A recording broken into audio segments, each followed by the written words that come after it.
Is God fair? Is he just? Or is he just waiting to condemn everybody to hell that messes up in life? That's what we're going to talk about in this video. My name is Chris, and this is Foundation Bible Studies, where we help you connect with your Creator in Jesus Christ, help you establish a solid foundational relationship with Him so that you can fulfill the purpose you were created for. So let's dive in. In a previous video, where we talked about the God of the Bible, the nation of Israel, and of the biblical church, we talked about some of his attributes, which were goodness, graciousness, faithfulness, long-suffering, and a couple other attributes. I'll link it in the cards above and down below.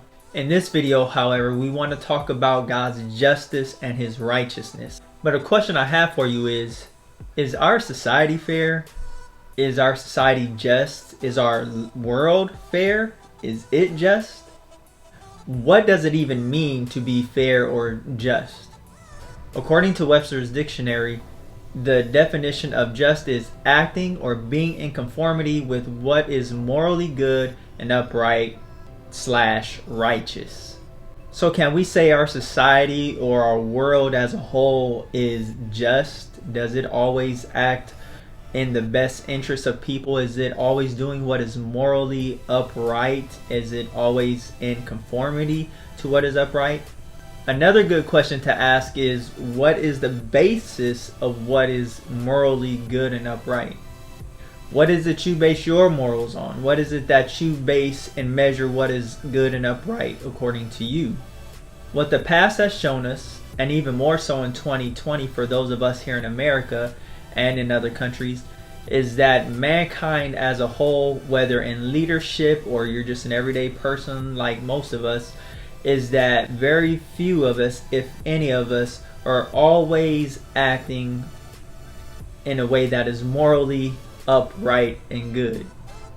Here in America, we had the George Floyd riots, along with several other injustices such as the Breonna Taylor case. But we also seen the response to that. Some of it was good, but a lot of it was not morally right or good. We seen marches from groups like Black Lives Matter and Antifa, where they were proclaiming or calling for the justice for black rights and for black equality. And yet we seen things where these same rioters and looters burned down businesses owned by blacks and owned by other ethnic groups, white, black, Chinese, whatever it may be. Now, I don't know about for you, but for myself, burning down somebody's business who I say I'm supposed to be protesting for is not morally upright. As I said in a previous video, we talked about some of the attributes of our Creator, such as being merciful, good, long-suffering, abundant in goodness, and the definition of truth. But we also broke down what those words meant in their original inspired languages, such as being benevolent, which is being marked or disposed to doing good, our Creator being compassionate and sympathetic, and always sticking by the truth of any situation, sticking with the facts. Now, for a lot of people, that's where we would stop. We wouldn't go on to anything else. We would just talk about all these wonderful, flowery attributes of our Creator. But then there's this other side where he says he is just and right and holds people accountable for their actions. In Exodus chapter 34, verses 5 through 7, our Creator is asked by a man named Moses, who God uses to deliver the nation of Israel from slavery to the nation of Egypt. And the man Moses more and more gets closer to our Creator in relationship, and Moses asks to know our Creator more. And so our Creator does. He reveals himself all the more so to Moses, and yet describes himself in the attributes that I just named, but he goes on. And it reads like this in verses 5 through 7 of Exodus 34. Now the Lord descended in the cloud and stood with him there and proclaimed the name of the Lord. And the Lord passed by before him and proclaimed, the Lord God, merciful and gracious, long-suffering, abounding in goodness and truth, keeping mercy for thousands, forgiving iniquity or twistedness, and transgression or transgressing the bounds of his word, or the line in the sand, and sin, by no means clearing the guilty, visiting the twistedness or the iniquity of the fathers upon the children, and the children's children to the third and fourth generation. Now, on the surface reading of this, even for myself, I would say that our Creator is neither fair nor just, and that He would take what the father of somebody did and carrying that over to the son or even to the grandson. But when you look at this in context and you look at what has happened before and you look at where they're at, and then you get to look at what happens after this, you get to see the proper balance of how these flowery attributes of our Creator, but yet these more harsh seeming attributes of our Creator, how they go together to keep a proper balance for each and every one of us. In verse 7, he says He keeps mercy for thousands and forgives iniquity, which is our twistedness. And He says He forgives transgression, which is us breaking trust with one another as well as with our Creator, as well as He forgives sin, which is us erring from the right way to live and getting on the path of the wrong way to live.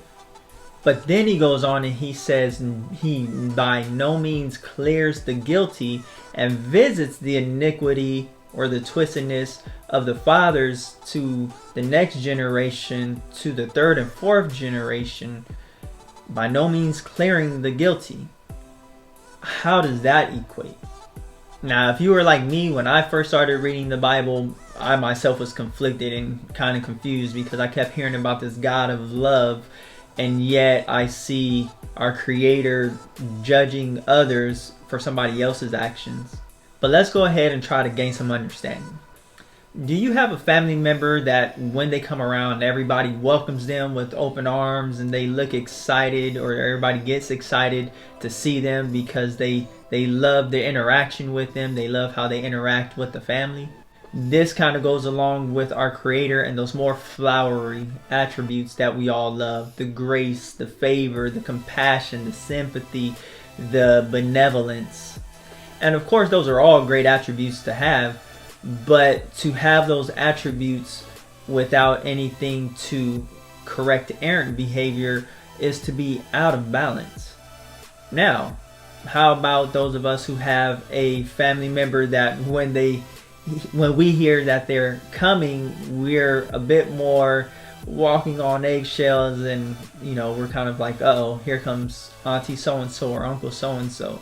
Now, while we may not like or care sometimes for the atmosphere that person brings, hopefully that person is somebody who is respected because they have very strong convictions and a very strong sense of justice and fairness of what is right and what is not right.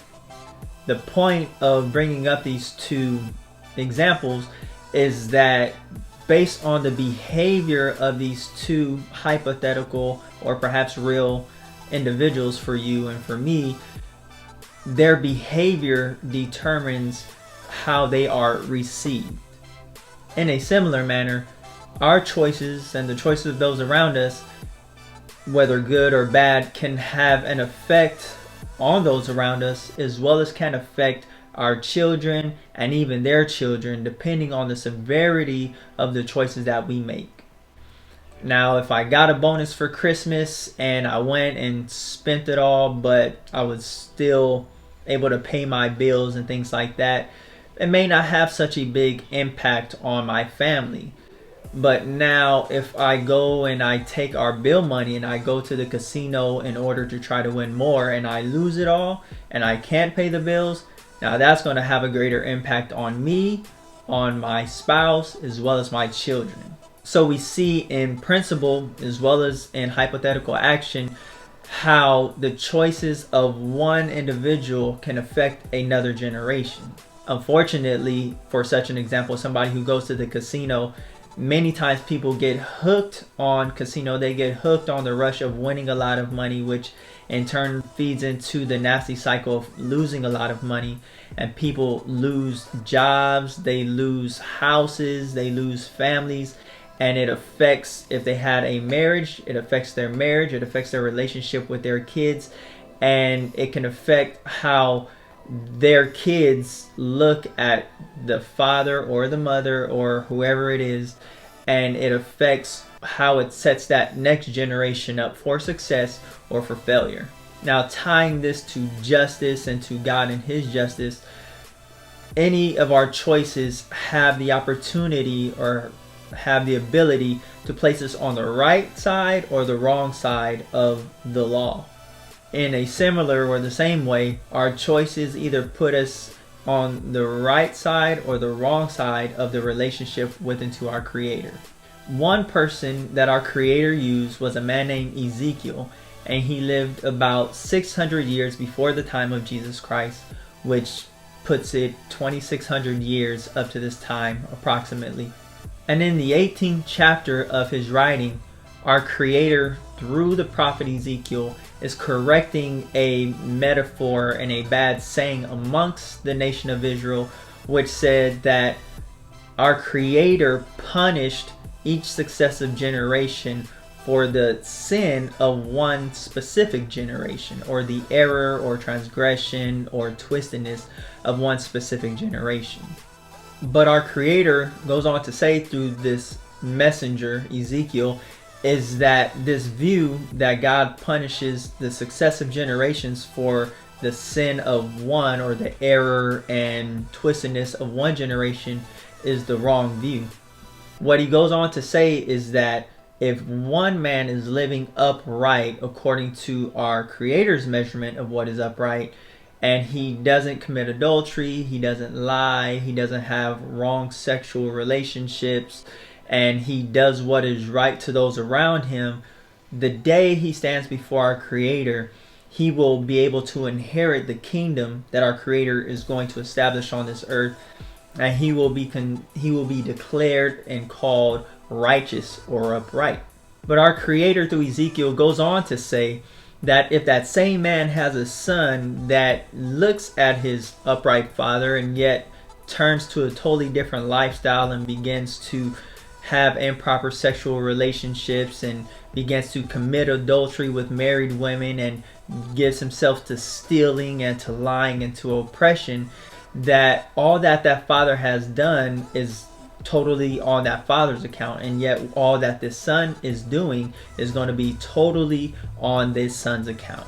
And yet our Creator goes one step further and says, if that son has a son of his own and he sees all the wickedness and twistedness and twisted acts and twisted way of thinking that his father is living by, and he turns from that and begins to do what is upright as his grandfather did, and doesn't live a life of oppression, doesn't live a life of stealing, and doesn't live a life of adultery and improper sexual relationships, then that son or grandson will be held accountable and will be called upright and righteous and morally upright, and what the father did will not be put to his account. So when we go back to Exodus chapter 34, and the Lord, our Creator, says that He by no means clears the guilty and visits the iniquity of one generation to the children and the children's children to the third and fourth generation, what He is saying is, if one generation sins and becomes twisted in their behavior and becomes oppressive, and those values are passed down to the next generation, and that next generation embraces them, that is how God holds them accountable, and that's how the iniquity is passed down and is held accountable to the third and fourth generation. But in each generation, our Creator is going to intervene, or at least try to intervene, in order to be merciful, to be good, to be compassionate, to be understanding. One thing that our Creator informs us about, because of His pure and upright nature, is that in His pure, undiluted presence, us as sinful or errant and sometimes twisted mankind in our morals and way of life, is that His pure, unfiltered nature would burn us up. It would consume us like paper to a fire. And He lets us know that if we do something by accident or in the heat of a moment, or anything like that. There were ways to reconcile and to fix it without us getting the axe or getting his full wrath. That was the point of the sacrifices, in order that hopefully a pure animal that was not aggressive, such as a lamb or a turtle dove, that animal's blood would cover our sin. It would take our place. It would take the wrath that we had incurred, and its pure blood would cover over our twisted actions. And what God would see was the pure blood of that animal over our ugliness, our sin, and our transgression and twistedness. He did this because our Creator desired relationship, and because he has compassion, and because he has sympathy, knowing we are given to our human nature that always wants the easy way and wants to be pleased. And so where error and transgression and twistedness are in our lives, God's justice requires that there is something to correct it and to match it. So this is where we get the law, eye for eye, tooth for tooth. Because your eye is just as valuable as my eye, and your tooth is just as valuable as my tooth, and vice versa. And so what our Creator does in the long run is he informs us that he's going to bring forth a offering, a sacrifice of himself, in order that the full measurement of his justice in the day that you and I stand before him as he establishes his kingdom on this earth, that his full justice could be met, and yet you and I could be pardoned for all that we have done and for the ways our lives are that would bar us from entering into his kingdom. Through another messenger named Isaiah, who lived about 200 years before Ezekiel, which was 800 years before the time of Jesus Christ himself, our Creator lets us know that he was going to bring forth a sacrifice, an offering, and he begins to describe the ordeal that this person, this individual, is going to go through. In the 53rd chapter of the writing of the prophet Isaiah, we are told about the ordeal of this person that was coming, that would carry, that would stand in our place, that our Creator's justice could be fulfilled. And it reads like this.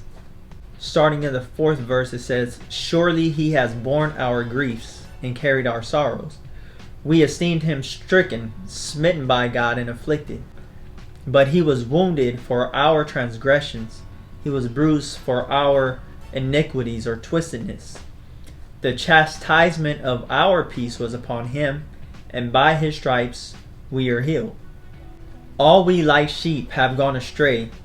We have turned every one to his own way, and the Lord laid on him the iniquity," or the twistedness, "of us all."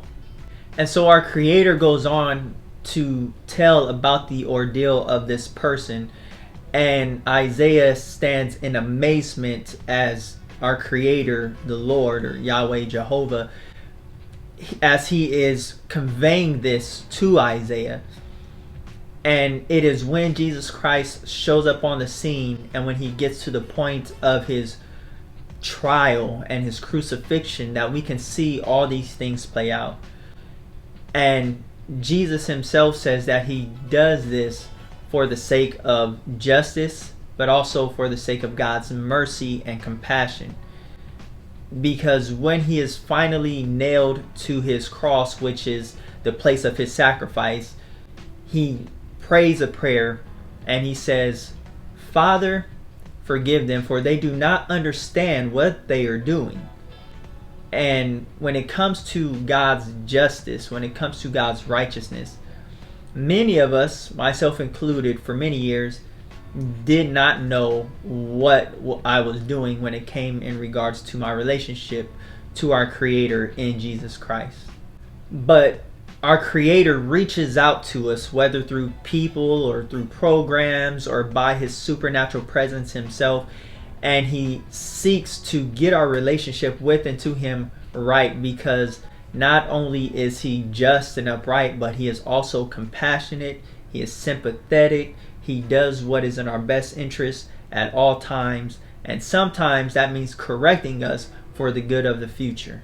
So when our Creator visits the twistedness or the iniquity of the fathers to their children and their children's children to the third and fourth generation, what he is doing is holding each generation accountable if they take up the morals and beliefs of the previous generation, because the next generation is going to take those beliefs and those morals and they're going to run with them and take them even farther than sometimes we can even imagine. So our Creator suffices his own requirement for justice on your behalf and for mine, for my moral failings, for my twistedness, for all the things I have done against those around me, as well as against our Creator himself. And the day I stand before our Creator in Jesus Christ, he is going to hold me to the measurement of his law and his guidance, his standard of measurement, and he's going to see how I measured up. Not that I earned, but that I allowed him to get my life in alignment with his purpose for my life, and yet the way we were meant to live in the first place. So my question is to you, when our Creator seeks to intervene in your life, how are you going to respond? Or how have you responded? When you stand before our Creator in Jesus Christ, what is he going to say to you? Is he going to welcome you into his kingdom that he establishes on this earth? Or is he going to shove you over with the rebellious angels, Lucifer or Satan himself included, and say we are excluded from his kingdom? Leave me your comments and your thoughts down below. This world may not always be fair. This world may not always be just. It may not always live up to its own ideals. But our Creator in Jesus Christ will always do what is right. Sometimes it takes a while because he's trying to help others or allow the time for others to get it right as well. And sometimes it comes a bit quicker. But I can promise you by experience that Jesus Christ will always do what is right. He will always do what is just and what is fair. So until the next video, may God bless you, keep you, protect you, and keep you safe in these chaotic times. In Jesus' name.